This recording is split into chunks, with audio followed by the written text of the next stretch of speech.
Merci. Donc, bienvenue à la séance du Conseil du 14 novembre 2022. Il est 19 heures.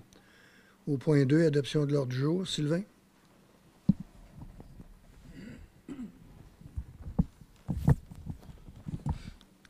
Oui, je propose d'adopter l'ordre du jour tel qu'il a été présenté.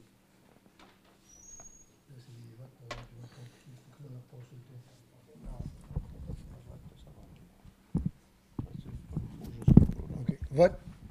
Canal, oui. Sylvain, oui. Marc-Antoine, oui. Nathalie, oui. José, oui.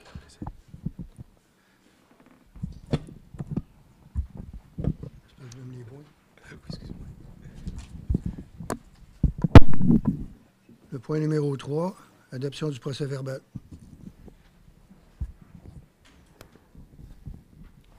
Je propose d'adopter le procès-verbal de la séance du 24 octobre 2022 comme il a été déposé. Vote. Canal, oui. Marc-Antoine, oui. Nathalie, oui. José, oui. Ça va arracher. Point 4, administration générale. 4.1, dépôt des déclarations, les élus.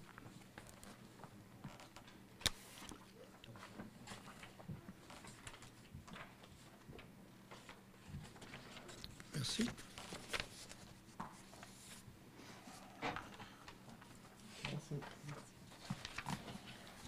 Point 4.2, création d'un fonds de réserve. Marc-Antoine? Oui, alors, création d'un fonds réservé pour les dépenses liées à la tenue d'une élection. Pardon. Attendu à l'entrée en vigueur le 5 novembre 2021 de la loi modifiant la loi sur les élections et référendums dans les municipalités, la loi sur l'éthique et la déontologie municipale et diverses dispositions législatives. Attendu qu'à compter du 1er janvier 2022, les municipalités doivent constituer, conformément aux articles 278.1 et 278.2 de la loi sur les élections et les référendums dans les municipalités, un fonds réservé au financement des dépenses liées à la tenue d'une élection. Entendu qu'à partir de l'article 278.2, la loi sur les élections et les référendums dans les municipalités, le Conseil doit, après consultation du président de l'élection, affecter annuellement au fonds les sommes nécessaires afin qu'il soit suffisant l'année où il doit être tenu la prochaine élection générale pour pourvoir au coût de cette élection. Entendu que le coût de la prochaine élection générale est présumé au moins égal au coût de la dernière élection générale ou celle précédant cette dernière, selon le plus élevé des deux, sous réserve des mesures particulières prévues à la loi pour l'élection générale de 2021, qui ne doit pas être prise en compte. Entendu que, conformément à la loi et après avoir consulté le président d'élection, le Conseil doit affecter à ce fonds un montant de 7 330 $ pour l'année 2022. Entendu le rapport de Mme Julie Cloutier, trésorière, en date du 10 novembre 2022. Je propose de créer un fonds réservé au financement des dépenses liées à la tenue d'une élection. Et de plus que ce fonds soit constitué des sommes affectées annuellement par le Conseil, selon ce qu'il prévoit à l'article 278.2 de la loi LERM. Et également d'affecter au fonds réservé pour les dépenses liées à la tenue d'une élection un montant de 7 330 $ pour l'exercice financier 2022. Et finalement, que la somme nécessaire à cette affectation soit appropriée du poste budgétaire affectation au fonds réservé dépenses électorales. Vote. Canal, oui. Sylvain, oui. Nathalie, oui. José, oui. Le point 4.3, dépôt de 2 états comparatifs. Marcel? Alors, je dépose les 2 états comparatifs préparés par Mme Julie Cloutier, trésorière, tels qu'exigés en vertu de l'article 105.1 de la loi sur les cités et villes. Le premier état compare les revenus et dépenses de l'exercice financier courant réalisés jusqu'au 30 septembre 2022 et ceux de l'exercice précédent qui ont été réalisés au cours de la période correspondante de celui-ci. Le second compare les revenus et dépenses dont la réalisation est prévue pour l'exercice financier 2022 au moment de la préparation de l'État, soit le 11 novembre 2022, et selon les renseignements dont dispose la trésorière et ceux qui ont été prévus par le budget de cet exercice. Alors, dans le premier état, et l'état comparatif des revenus-dépenses entre le 30 septembre 2021 et le 30 septembre 2022. En 2021, on avait des revenus de 14 831 311. Un an plus tard, on a des revenus de 16 493 029. Au niveau des charges ou des dépenses, en 2021, au 30 septembre toujours, on avait des dépenses de 9 539 601. En 2022, pour la même période, on a des dépenses de 10 365 610. Ça marche pas, feuille. C'est pas un bon montant. C'est parce qu'on n'est pas dans le bon état. Vous avez les correct? OK. On va y aller avec celui-là, de toute façon.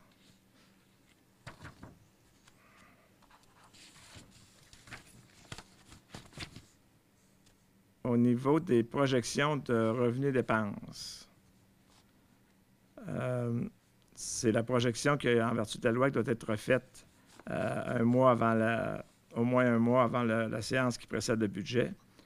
Alors, on avait un budget de revenus de 16 744 457. Tu dis 16 millions? Oui. Votre première colonne dans le OK, total des ça, je revenus. vois. OK.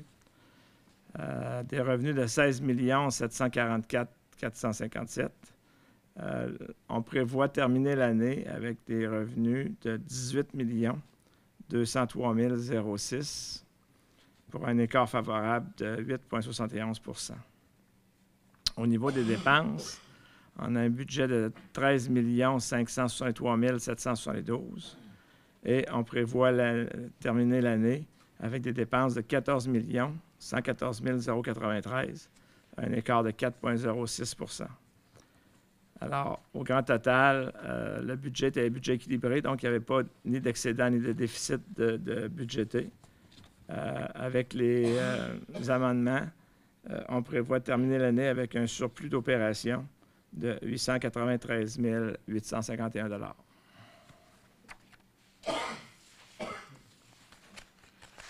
Correct. Oui.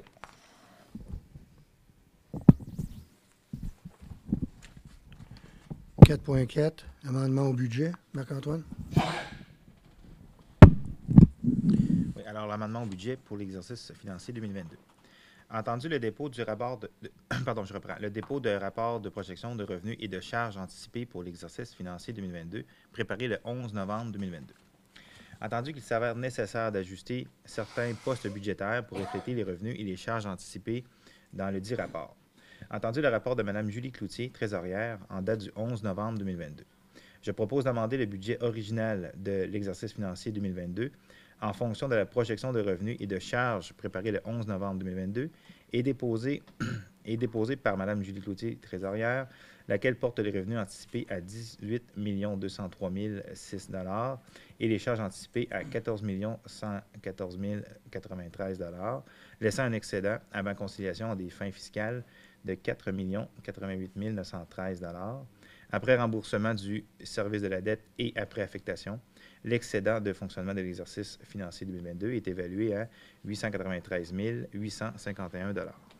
Merci. Vote. Canal, oui. Sylvain, oui. Nathalie, oui. José, oui. 4.5, adoption du budget. Code part. Marc-Antoine? Oui, alors du budget des codes-parts 2023 de la Régie régionale de gestion des matières résiduelles de Portneuf. Entendu que la Régie régionale de gestion des matières résiduelles de Portneuf a adopté le 20 octobre 2022 ses prévisions budgétaires pour l'exercice financier 2023. Entendu que l'article 468.34 de la Loi sur les cités et villes stipule que le budget doit être adopté par au moins les 2/3 des municipalités participantes.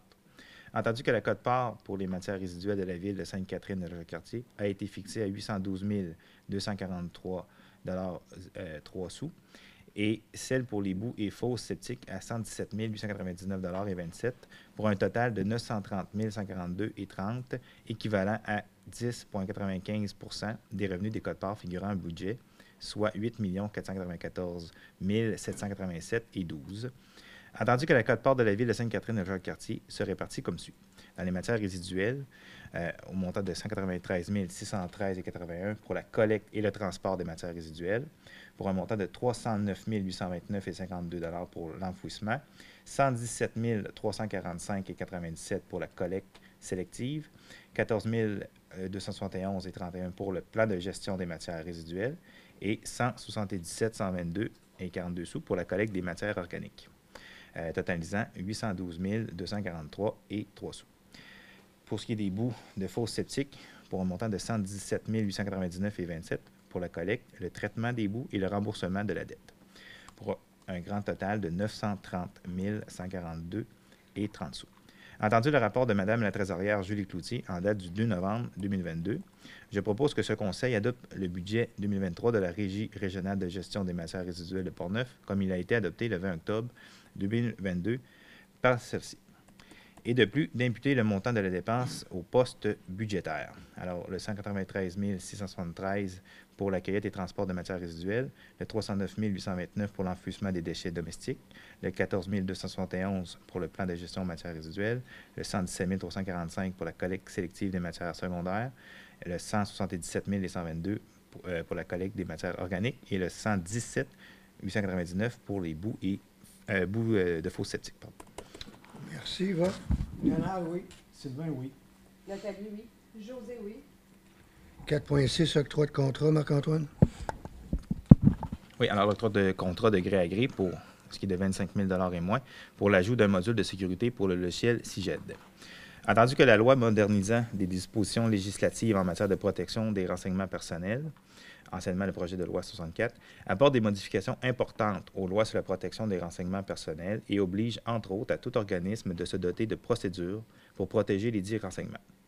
Entendu l'importance actuelle d'augmenter la sécurité informatique des logiciels que détient la Ville. Entendu qu'il est nécessaire d'octroyer un contrat à PG Solutions afin d'acquérir le module de sécurité additionnel en ajoutant l'authentification à multifacteur. Entendu que l'offre de prix de PG Solutions pour l'ajout d'un module de sécurité pour le logiciel CIGED en date du 7 novembre 2022 est au montant de 1 656 $ plus taxes. Entendu le rapport de Mme Isabelle Bernier, greffière et directrice des affaires juridiques en date du 7 novembre 2022. Je propose d'octroyer le contrat à PG Solutions relativement à l'ajout d'un module de sécurité pour le logiciel CIGED ainsi que la licence annuelle pour l'année 2023. Le contrat est composé de la résolution et de l'offre de prix déposée par PG Solutions en date du 7 novembre 2022. Le coût du contrat est établi à 1 656 $ plus taxes et depuis d'approprier le montant de la dépense au poste contrat de service informatique et finalement d'autoriser Mme Isabelle Bernier, greffière et directrice des affaires juridiques, à signer le contrat à intervenir. Merci. Vote. Rénal, oui. Sylvain, oui. Nathalie, oui. José, oui. Le poste 4.7, adoption d'un protocole à l'usage des drapeaux.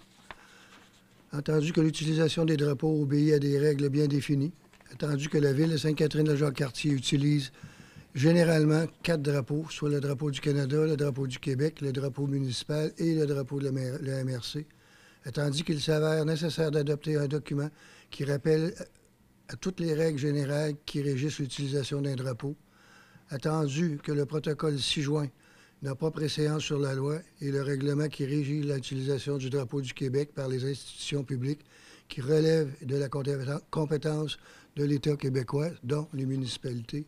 Attendu le rapport de M. Marcel Grenier, directeur général en date du 9 novembre 2022, je propose que ce Conseil adopte le protocole ci annexé à la présente résolution afin de baliser le déploiement des 4 drapeaux par la Ville de Sainte-Catherine-de-la-Jacques-Cartier. Vote. Rénal, oui. Sylvain, oui. Marc-Antoine, oui. Nathalie, oui. José, oui. Sylvain. 4.8, règlement harmonisé, Sylvain. Oui, l'autorisation de stationnement le jour en période hivernale. Attendu que le règlement harmonisé numéro 1552-2021 sur la sécurité publique et la protection des personnes et des propriétés est entré en vigueur le 30 juin 2021. Attendu que l'article 6.3.5 de ce règlement mentionne qu'il est interdit de stationner sur les voies publiques de la municipalité en tout temps du 1er novembre au 15 avril inclusivement, sauf si autorisation de la municipalité. Attendu qu'une résolution doit être adoptée afin de permettre le stationnement hivernal le jour sur le territoire tel qu'il l'était avant l'adoption du règlement uniformisé.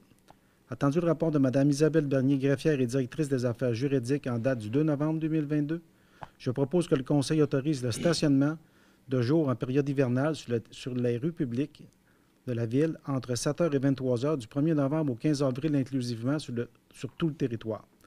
De plus que cette permission ne s'applique pas dans les rues où la signalisation l'interdit ou limite la période de stationnement permise.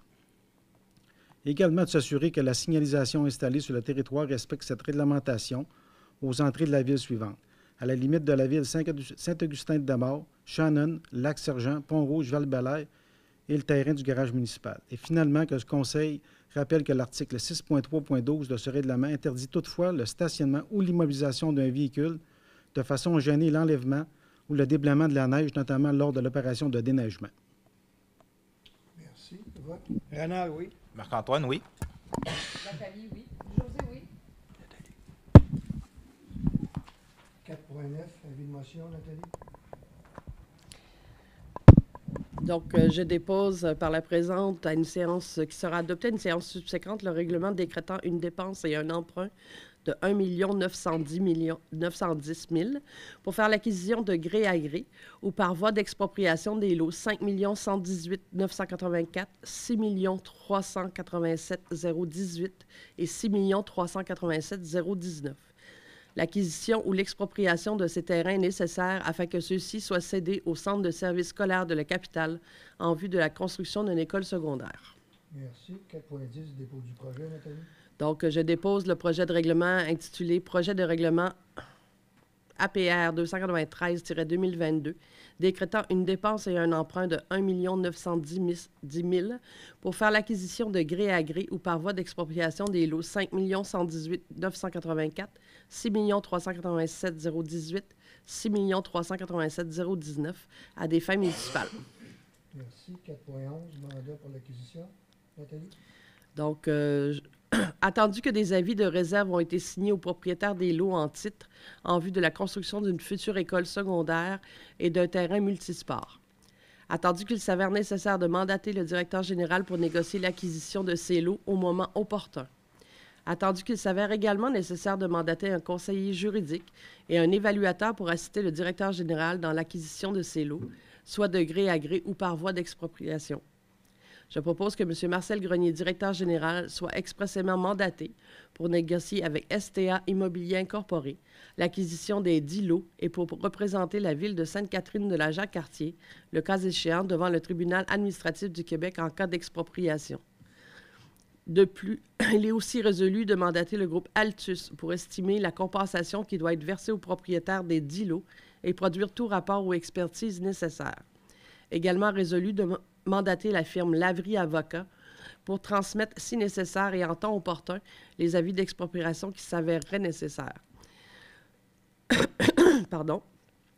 Il est de ailleurs résolu que si les parties réussissent à s'entendre sur la valeur de ces lots, l'entente prendra effet si et une fois qu'elle aura été entérinée par la résolution du Conseil de la ville de Sainte-Catherine-de-la-Jacques-Cartier, adoptée lors d'une séance régulière ou extraordinaire de ce dernier. Finalement, que les dépenses correspondant aux 5 % de dépenses qui est permis d'engager avant l'entrée en vigueur d'un règlement d'emprunt seront imputées au poste 54 139 00014. Ce montant sera ensuite imputé au règlement d'emprunt lorsque celui-ci entrera en vigueur. Merci. Vote. Renard, oui. Sylvain, oui. Marc-Antoine, oui. José, oui. Merci. 4.12, avis de motion, Nathalie. Donc, je donne avis de motion par la présence qu'il sera adopté à une séance subséquente le règlement amendant le règlement numéro 1204-2012 pourvoyant à faire l'acquisition d'une partie des lots 4 366 521 et d'une partie du lot 4 366 520 à des fins municipales et plus particulièrement pour les fins prévues au paragraphe 1.1 de l'article 29 de la Loi sur les cités et villes, de façon à permettre à la Commission scolaire de la capitale de recevoir l'aide gouvernementale pour la construction d'une nouvelle école primaire, secondaire plutôt, et pour ce faire, à emprunter la somme de 1 786 671, incluant les honoraires professionnels et les frais d'emprunt, afin d'augmenter le montant de la dépense et de l'emprunt total du règlement à 1 916 671. Merci. C'est une école primaire. Ah oui. C'est bien l'école primaire, pardon. 4.13, dépôt du projet, Nathalie. Donc, je dépose le projet de règlement intitulé Projet de règlement numéro APR 294-2022, amendant le règlement numéro 1204-2012 pourvoirant à faire l'acquisition d'une partie du lot 4 366 521 et d'une partie du lot 4 366 520 à des fins municipales et plus particulièrement pour les fins prévues au paragraphe 1.1 de l'article 29 de la loi sur les cités et villes, de façon à permettre à la commission scolaire de la capitale de recevoir l'aide gouvernementale pour la construction d'une nouvelle école primaire et pour ce faire, à emprunter la somme de 1 786 671, incluant les honoraires professionnels et les frais d'emprunt, les taxes nettes et les intérêts sur les coûts d'acquisition, afin d'augmenter le montant de la dépense et de l'emprunt du règlement à 1,9 16 671. Merci. 4.14, dépôt des listes de chèques, Marcel. Oui.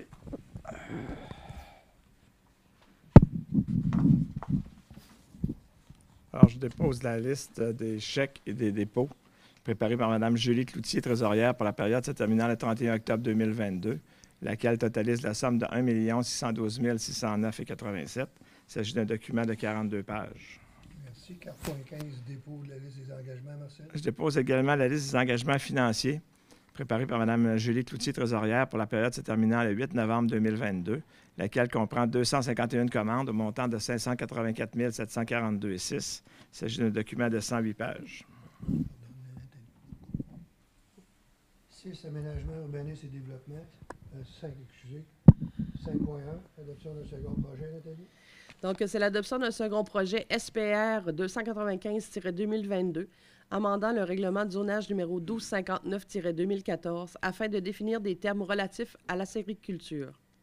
Attendu qu'un avis de motion de la présentation du présent règlement a été donné lors de la séance de ce Conseil tenue le 11 octobre 2022. Attendu qu'un premier projet de règlement numéro APR-291-2022 a été adopté lors de cette même séance. Attendu qu'une assemblée publique de consultation a été tenue le 24 octobre 2022 à la salle du Conseil du Centre socioculturel Anne Hébert et que lors de cette assemblée, les procédures prévues à l'article 127 de la loi sur l'aménagement et l'urbanisme ont été respectées. Attendu que les procédures prévues à l'article 356 de la loi sur les cités et villes ont également été respectées, je propose d'adopter le second projet de règlement SPR 295-2022, amendant le règlement de zonage numéro 1259-2014 afin de définir des termes relatifs à la sériculture. Merci. Vote. Yann, oui. Sylvain, oui. Marc-Antoine, oui. José, oui. Merci. 5.2, Mélanie. Explication. Le règlement qui est pour adoption à la séance de ce soir vise à revoir l'ensemble des normes applicables sur le stationnement. La structure complète du chapitre du règlement de zonage concernant le stationnement afin de rendre le tout plus conséquent. Il vient ajouter des mesures visant à la réduction des îlots de chaleur créés par le stationnement, prévoir des normes d'accessibilité universelle en exigeant notamment une zone de stationnement pour jeunes familles et femmes ensemble et de mobilité durable en prévoyant une case de stationnement soit desservie par une installation électrique permettant la mise en place d'une zone et un stationnement pour vélos selon un nombre de cases éligibles. Ce règlement contient des dispositions susceptibles d'approbation référendaire suivantes qui sont introduites par l'article 10 du règlement.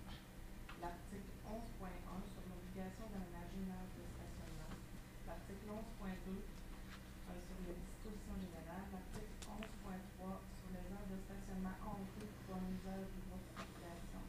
L'article 11.4 sur les dispositions générales relatives aux aires de stationnement honteux pour un usage autre que celui du groupe habitation. L'article 11.5.2 sur les normes d'aménagement d'une aire de stationnement.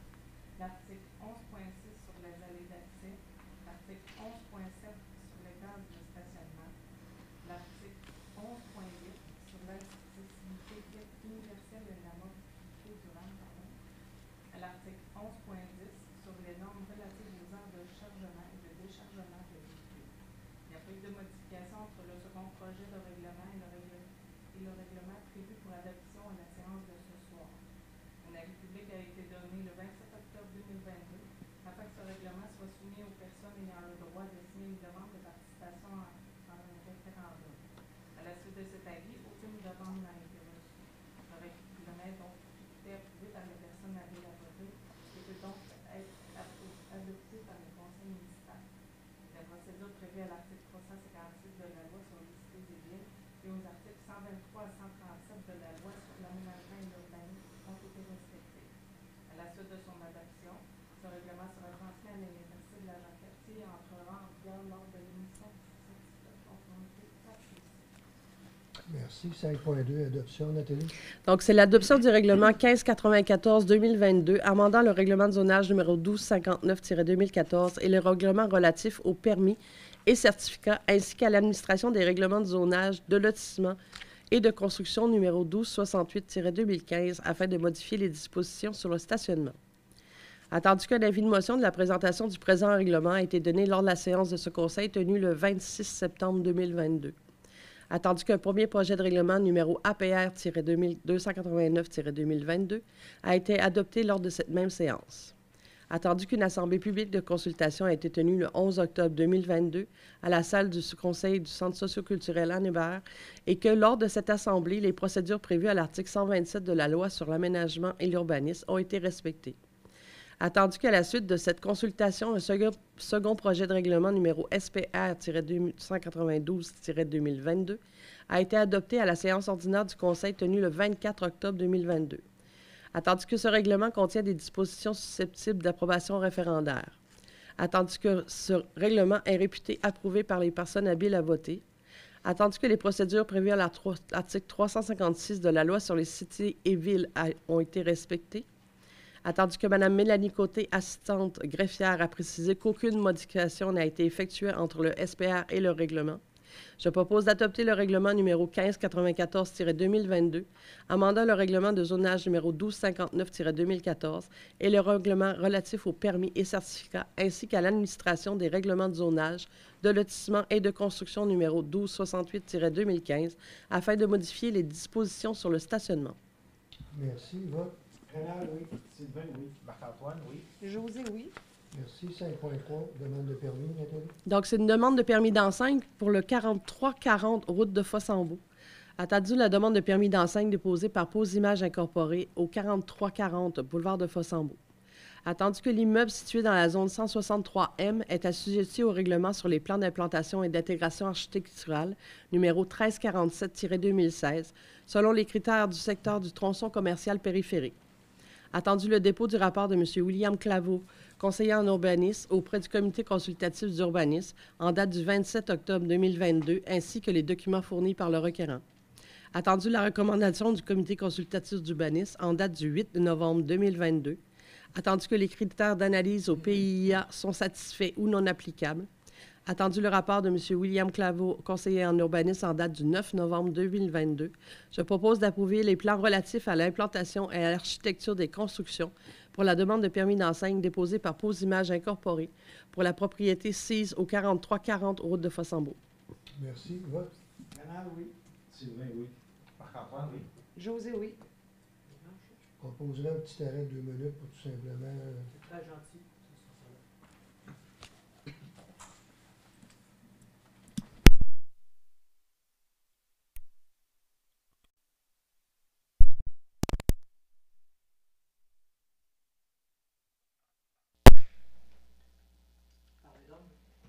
Un, deux.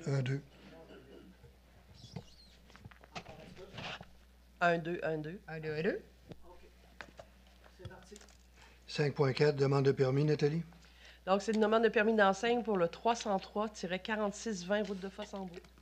Attendu la demande de permis d'enseigne déposée par Mme Brigitte Létourneau au 303-4620 route de Fossambeau.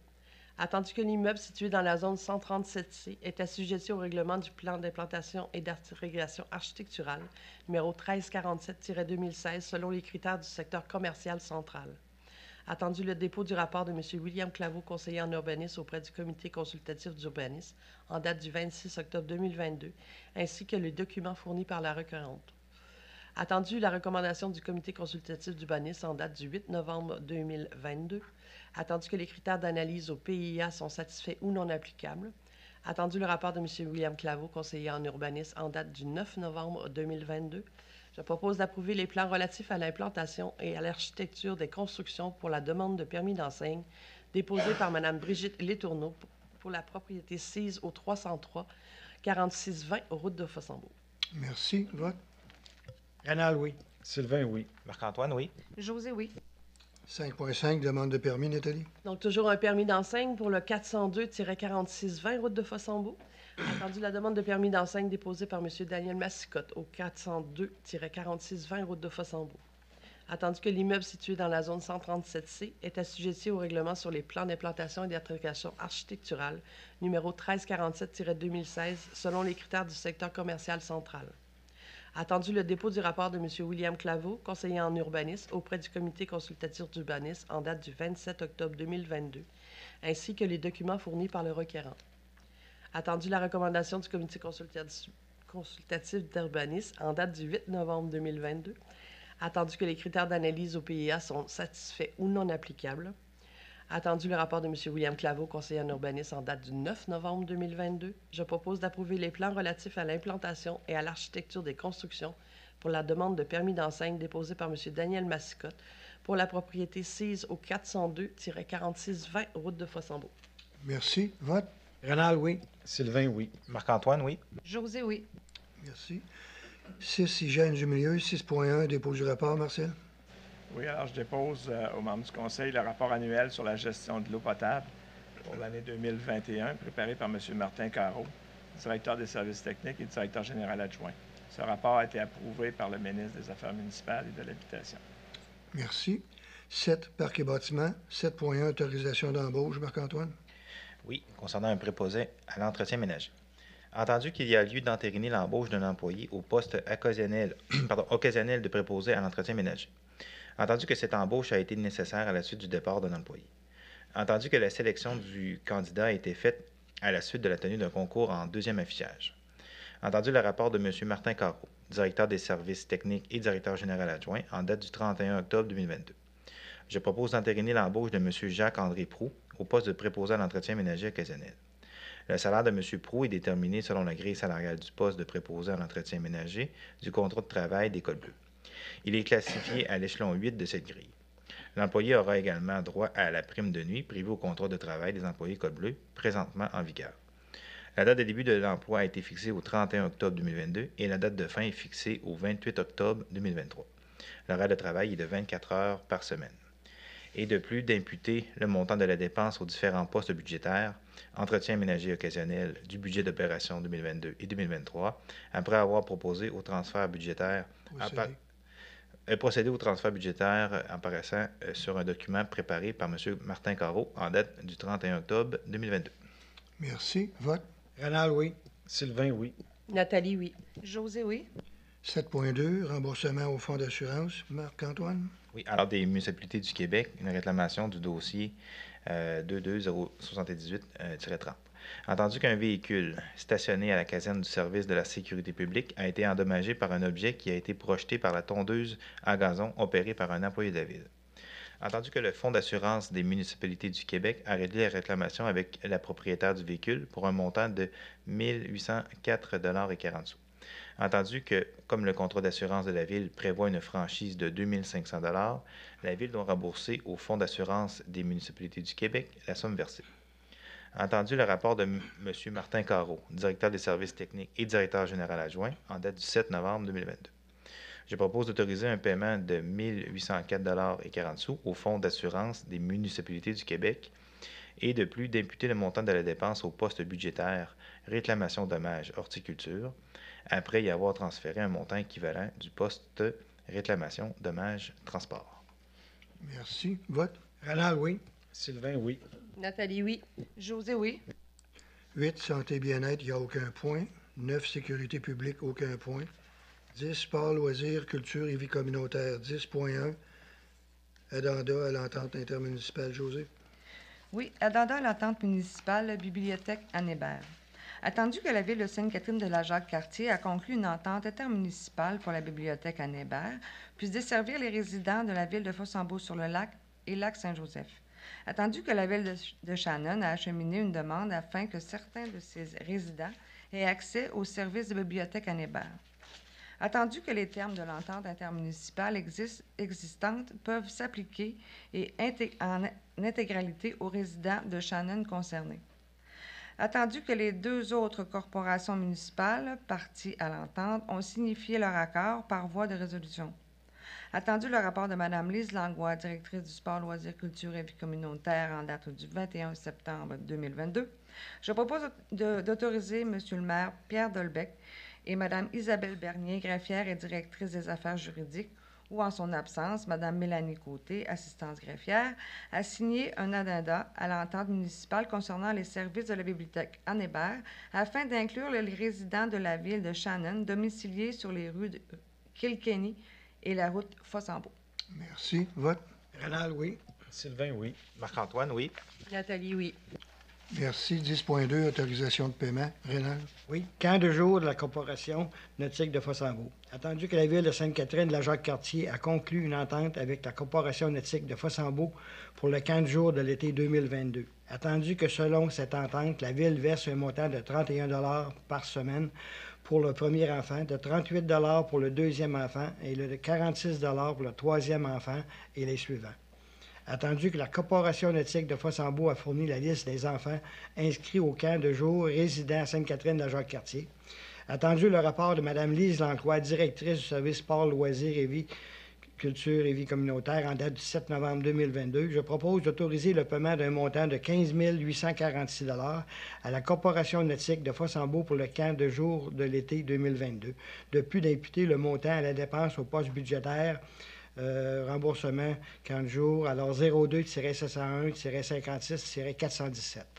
Merci. Vote. Sylvain, oui. Marc-Antoine, oui. Nathalie, oui. José, oui. Merci. 10.3, autorisation de dépenses. Rénal. Trottinette des neiges. Attendu que le service sport, loisirs, culture, vie communautaire désire bonifier les activités au parc de glisse du Grand Héron en offrant la location de trottinettes des neiges. Attendu que l'entreprise La Glisse, située dans le parc industriel de Sainte-Catherine de la Jacques-Cartier, a été rencontrée et que son produit est très intéressant. Attendu que l'aménagement d'un tracé de 2 km a été étudié et serait réalisable rapidement. Attendu le rapport de Mme Lise Langlois, directrice du service sport, loisirs, culture et vie communautaire en date du 7 novembre 2022, je propose d'autoriser une dépense de 13 865,64 $, incluant les taxes nettes pour l'achat de trottinettes des neiges et l'aménagement d'un sentier afin d'ajouter cette activité au parc de glisse du Grand Héron pour l'hiver 2022-2023. De plus, d'approprier le montant de 10 000 $ pour l'aménagement du sentier du fonds de parc et terrain de jeu et le montant de 3 865,64 $ pour l'achat des trottinettes des neiges du fonds de roulement, remboursement sur 3 ans. Merci. Vote. Sylvain, oui. Marc-Antoine, oui. Nathalie, oui. José, oui. Merci. 10.4, autorisation de dépenses. José. Autorisation de dépenses, affichage, maison des jeunes, maison des organismes et parc Canin-Laurier. Attendu que le projet numéro 11 du plan triennal d'immobilisation prévoyait, pour 2022, l'affichage à la maison des jeunes, à la maison des organismes et au parc Canin-Laurier. Attendu les soumissions présentées avec le présent rapport. Attendu le rapport de Mme Lise Langlois, directrice du sport, loisirs, culture et vie communautaire en date du 17 novembre 2022, je propose d'autoriser une dépense de 8 795 $ plus taxes pour l'affichage de la Maison des jeunes, la Maison des organismes et le parc Canin-Laurier. Et de plus, d'approprier la dépense du fonds de roulement remboursable sur 5 ans. Merci. Vote. Rénal, oui. Sylvain, oui. Marc-Antoine, oui. Nathalie, oui. Merci. 10.5, acceptation du budget. José. Oui. Acceptation du budget et autorisation de dépenses fête de l'hiver 2022. Attendu que la fête de l'hiver 2023 est prévue au parc de glisse du Grand Héron le 29 janvier 2023. Attendu qu'il est nécessaire de planifier dès maintenant cette activité puisqu'elle aura lieu au début de l'année 2023 et que les réservations et contrats doivent se conclure rapidement, soit avant l'adoption du budget de fonctionnement 2023. Attendu le rapport de M. Éric Gingras, coordonnateur loisirs et vie communautaire en date du 7 novembre 2022, je propose d'accepter le budget présenté pour la fête de l'hiver 2023 et autoriser les dépenses qui y sont prévues. Et de plus, d'imputer le montant des dépenses au poste budgétaire, matériel, activités d'hiver. Merci. Vote. Rénal, oui. Sylvain, oui. Marc-Antoine, oui. Nathalie, oui. Merci. 10.6, autorisation de versement. Nathalie? Donc, ça concerne une autorisation de versement d'une subvention pour le projet de mise en valeur du cimetière. Attendu que le Conseil a autorisé la signature d'une entente avec la fabrique de la paroisse de la Transfiguration du Seigneur par la résolution numéro 496-2021. Attendu que cette entente prévoit le versement d'une contribution financière maximale de 39 071,25 dont le premier versement est prévu lors de la mise en œuvre du projet. Attendu le premier versement de 25 396,31 représentant 65 du total de l'aide financière. Attendu que la rencontre de démarrage du projet a eu lieu le 25 octobre 2022. Attendu le rapport de Mme Lise Langlois, directrice des services sport, loisirs, culture et vie communautaire en date du 7 novembre 2022. Je propose d'autoriser le premier versement de la subvention pour le projet de mise en valeur du cimetière Juchereau du Chesnay d'un montant de 25 396,31 à la fabrique de la paroisse de la Transfiguration du Seigneur. De plus, d'imputer le montant de la dépense au poste budgétaire subvention organisme culturel 02-702-27-991 après une approbation de l'excédent affecté, mise en valeur du cimetière. Merci. Vote. Renal, oui. Sylvain, oui. Marc-Antoine, oui. José, oui. Merci. 10.7, adoption de grille salariale. Marc-Antoine? Oui, concernant les employés occasionnels du Parc de Lys. Entendu que le salaire minimum au Québec a été augmenté à 14,25 au mois de mai 2022. Entendu que le contexte de pénurie de main-d'œuvre rend difficile le recrutement de personnel. Entendu que, pour ces raisons, le grille salarial des préposés à l'accès aux locaux a été ajusté et adopté le 26 septembre 2022. Entendu que, par souci d'équité, celle des employés occasionnels du Parc de Lys du Grand Héron doit aussi être révisée. Entendu le rapport de Mme Lise Langlois, directrice du service sport, loisirs, culture et vie communautaire, en date du 8 novembre 2022. Je propose d'adopter la nouvelle grille salariale des employés occasionnels à la billetterie et à l'atelier du Parc de Lys du Grand Héron, telle que présentée. Merci. Vote. Renal, oui. Sylvain, oui. Nathalie, oui. José, oui. Merci. 11. Transport 11.1, autorisation de paiement. Sylvain? Oui, travaux de resurfaçage et de renforcement de la route des Érables. Attendu les travaux de resurfaçage et de renforcement effectués sur la route des Érables par la compagnie des entreprises PEB Limitée. Attendu la recommandation de paiement de M. Marc Plamondon, ingénieur de la firme 6 mois plus en date du 24 juillet 2022. Attendu le rapport de M. Simon Montevaleur, chargé de projet en date du 31 octobre 2022. Je propose d'autoriser le paiement numéro 5 à la compagnie des entreprises PEB Limitée au montant de 86 689,73 $. Ce paiement constitue la libération de la retenue contractuelle de 10 % et de l'ajout des taxes brutes. De plus, d'imputer le montant de la dépense au poste budgétaire libération de la retenue contractuelle. Merci. Vote. Renal, oui. Marc-Antoine, oui. Nathalie, oui. José, oui. 11.2, paiement numéro 9. Sylvain? Oui, projet de développement Boisé Natura, réalisation des travaux. Entendu l'entente signée avec Développement SCJC Incorporé pour la réalisation des travaux de projet de développement domiciliaire Boisé Natura, ainsi que le prolongement de l'avenue des Catherines et le prolongement de la rue Désiré-Junot. Attendu que cette entente prévoit que le promoteur effectue le paiement des travaux réalisés à l'entrepreneur et la Ville lui rembourse sa part selon les pourcentages de répartition prévus. Attendu que ces travaux ont été décrétés par le règlement numéro 1530-2021 et 1533-2021. Attendu qu'il y aurait lieu d'autoriser le paiement numéro 9 à Développement SCJC Incorporé pour les travaux réalisés en date du 30 septembre 2022. Attendu la recommandation de l'ingénieur chargé de la surveillance des travaux, M. Jérôme Gourde de la firme Génio Expert Conseil en date du 3 octobre 2022. Attendu le rapport de M. Simon Montevaleur chargé de projet en date du 3 novembre 2022. Je propose d'autoriser le paiement numéro 9 à Développement SCJC Incorporé au montant de 267 823,16 $. Ce montant tient compte des travaux exécutés au 30 septembre 2022 et de l'ajout des taxes brutes et d'une retenue contractuelle de 10 %. Le montant est imputé de la façon suivante.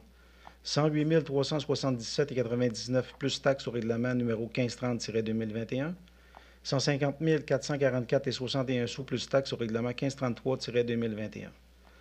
Et aussi de provisionner les montants de retenue contractuelle qui doivent être payés aux promoteurs à la fin des travaux. Ces montants sont 12 460,76 $ taxes incluses pour le règlement numéro 1530-2021 et 17 297,37 $ taxes incluses pour le règlement 1533-2021. Merci. Vote. Renal, oui. Marc-Antoine, oui. Nathalie, oui. José, oui. Merci. 11.3, amendement de convention, Sylvain. Oui, utilisation d'une entrée au 6 rang du Brûlé. Attendu qu'en 2000, une convention a été signée avec M. Jean Poulain, propriétaire du terrain situé au 6 rang du Brûlé à Pont-Rouge, pour permettre l'utilisation de son entrée par les véhicules municipaux afin de faire demi-tour lors des opérations de déneigement. Attendu qu'une contribution financière de 150 $ par année était prévue et que cette dernière n'a jamais été indexée. Attendu que M. Poulain a adressé une demande à la Ville que le montant de la contribution financière actuelle soit augmenté à 250 $. Attendu le rapport de M. Martin Carreau, directeur des services techniques et directeur général adjoint en date du 1er novembre 2022, je propose d'autoriser M. Pierre Dolbec, maire, et M. Marcel Grenier, directeur général, à signer un document d'amendement à l'entente concernant l'utilisation de l'entrée appartenant à M. Jean Poulain au 6 rang du Brûlé Pont-Rouge. L'amendement prévoira une modification de l'article 4 afin de fixer le montant annuel de la contribution financière à 250 $ à partir du 1er janvier 2023, ainsi qu'une modification de l'article 5 afin de préciser que la présente entente sera renouvelée automatiquement d'année en année pour une période subséquente d'une année. De plus, d'imputer le montant de la dépense au poste budgétaire autorisation d'utilisation d'entrée. Merci. Vote. Rénal, oui. Marc-Antoine, oui. Nathalie, oui. José, oui. Merci. 11.4, études préliminaires. Sylvain. Oui, pour un lieu d'élimination de neige. Attendu que la ville de Sainte-Catherine-de-Jacques-Cartier opère depuis plusieurs années un site d'élimination de neige. Attendu qu'au fil des ans, avec l'ouverture de nouvelles rues, la capacité d'emmagasinement du site est atteinte. Attendu qu'il y aurait donc lieu de planifier l'aménagement d'un nouveau lieu d'élimination des neiges répondant aux besoins actuels et futurs situés dans un secteur approprié. Attendu la proposition de service de la firme Stantec est jointe au présent rapport. Attendu le rapport de M. Martin Carreau, directeur des services techniques et directeur général adjoint en date du 7 novembre 2022, je propose de mandater la firme Stantec pour effectuer une étude préliminaire visant l'aménagement d'un nouveau site d'élimination de neige. Les détails du mandat apparaissent à la proposition de service transmise par M. Jean-François Poirier, ingénieur en date du 4 novembre 2022. Il s'agit d'un mandat à tarif horaire dont le coût est évalué à 19 500 $ plus taxes, et de plus d'imputer le montant de la dépense de l'excédent. Pardon? Approprié. Oui, d'approprier le montant de la dépense de l'excédent de fonctionnement non affecté. Merci. Vote. Rénal, oui. Marc-Antoine, oui. Nathalie, oui. José, oui. Merci. Autre sujet, il n'y avait aucun. Donc, je procède à la période de questions. Il y a des questions? Oui. La lumière à la route de Duchesne. 7 décembre au 14 décembre. 7 décembre, il est à part, puis ils font des tests jusqu'au 14 décembre. Après ça, ça marche. OK. Merci. En espérant que je ne change pas d'idée. Ouais. C'est pas de grève. Oh, yeah. Autre question? Correct pour tout le monde? Donc, sur ça, je vais procéder à la clôture de l'Assemblée. Sylvain? Oui, je propose de clore la séance du 14 novembre 2022, l'Assemblée levée à 19h48. Merci beaucoup. Vote? Rénal, oui. Marc-Antoine, oui. Nathalie, oui. José, oui. Merci tout le monde. Je vous souhaite une bonne soirée. Je vous rappelle qu'on rentre dans une période un petit peu différente, donc les routes risquent d'être un petit peu plus différentes. S'il vous plaît, adaptez votre condition de sorte qu'on n'ait pas d'accident dangereux ou quoi que ce soit. Bonne soirée tout le monde.